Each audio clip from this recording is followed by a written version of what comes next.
to the greatest powerful alliance. ഏറ്റവും വലിയ സഖ്യത്തിലേക്ക് സ്വാഗതം. സ്വർഗസ്ഥനായ പിതാവും പുത്രനായ യേശുക്രിസ്തുവും ഒന്നായിരിക്കുന്ന സഖ്യത്തിലേക്ക് യേശുക്രിസ്തു നമ്മെയും ക്ഷണിക്കുന്നു. വന്ന് കണ്ട് കേട്ട് അനുഭവിക്കുക. സൗജന്യമായി താമസ സൗകര്യവും ഭക്ഷണവും ഒരുക്കുന്നു. ദയവ് ചെയ്ത് മനുഷ്യരക്ഷ ഉറപ്പുവരുത്തുക. ജൂൺ 1 മുതൽ 6 വരെ.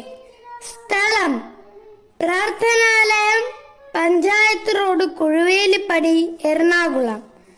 Phone number 9495407738. ആകാശത്തിലെ പറവകളെ നോക്കുവിൻ, അവ വിതയ്ക്കുന്നില്ല, കൊയ്യുന്നില്ല, കളപ്പുരയിൽ കൂട്ടിവെക്കുന്നതുമില്ല, എങ്കിലും സ്വർഗസ്ഥനായ നിങ്ങളുടെ പിതാവ് അവയെ പുലർത്തുന്നു. സ്വർഗസ്ഥനായ ആര്? സ്വർഗസ്ഥനായ നിങ്ങളുടെ പിതാവ്. ഓ, ആ കണക്ഷൻ കണ്ട എന്റെ പൊന്നുമക്കളെ.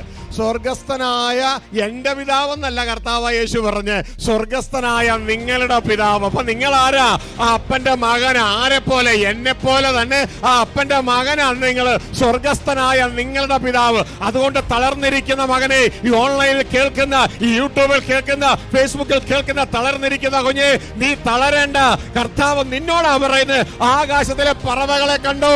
ഭൂമിയിലെ പൊടി കൊണ്ടുണ്ടാക്കിയ അതിന്. പക്ഷെ നീ ഭൂമിയിലെ പൊടി കൊണ്ട് മാത്രമല്ല, ദൈവത്തിന്റെ ശ്വാസം കൊണ്ട് ഉണ്ടാക്കപ്പെട്ട നീ ദൈവത്തിന്റെ മകനാ. അതുകൊണ്ട് നിന്റെ അപ്പനാ അവരെ പോറ്റുന്നതെങ്കിൽ നിന്നെ എത്ര അധികമായി പോറ്റും. തളരേണ്ട, എഴുന്നേക്ക. ഇതാ ചേട്ടായിയുടെ ലോകത്ത് നിന്ന് അനിയന്റെ ലോകത്തേക്ക് വന്ന് അവിടെ നിന്ന് പ്രവർത്തനം തുടങ്ങും. ഹല്ലേലൂയ.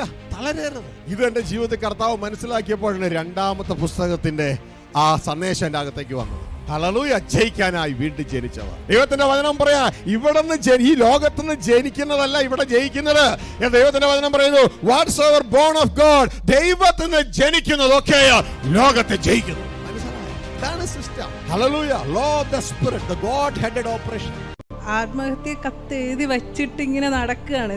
മനസ്സിന് ഒരു സമാധാനവും ഇല്ലാതിരുന്ന സമയത്താണ്, ഇത്രയേറെ വിഷമത്തിലിരുന്ന സമയത്തായിരുന്നു. എനിക്ക് വളരെയേറെ പ്രയാസങ്ങളോടുകൂടിയാണ് വന്നത്. ഹൃദയത്തിന് എനിക്ക് ചെറിയ ഭാരങ്ങളൊക്കെ വന്ന അവസ്ഥയിൽ ഈ ആലയത്തിലേക്ക് കിടക്കുന്നതിന് മുമ്പ് ശരിക്കും പറഞ്ഞാൽ എന്തെങ്കിലും ഒരു പ്രയാസം വന്നുമ്പോൾ ഞാൻ ആപ്പെടെ ഇതായിട്ട് നിരാശപ്പെട്ടൊരു അനുഭവം ഉണ്ടായിരുന്നു. എന്ന് വെച്ചാൽ കണ്ണീര് വരിക, ഇങ്ങനെയുള്ള ഇതൊക്കെയായിരുന്നു.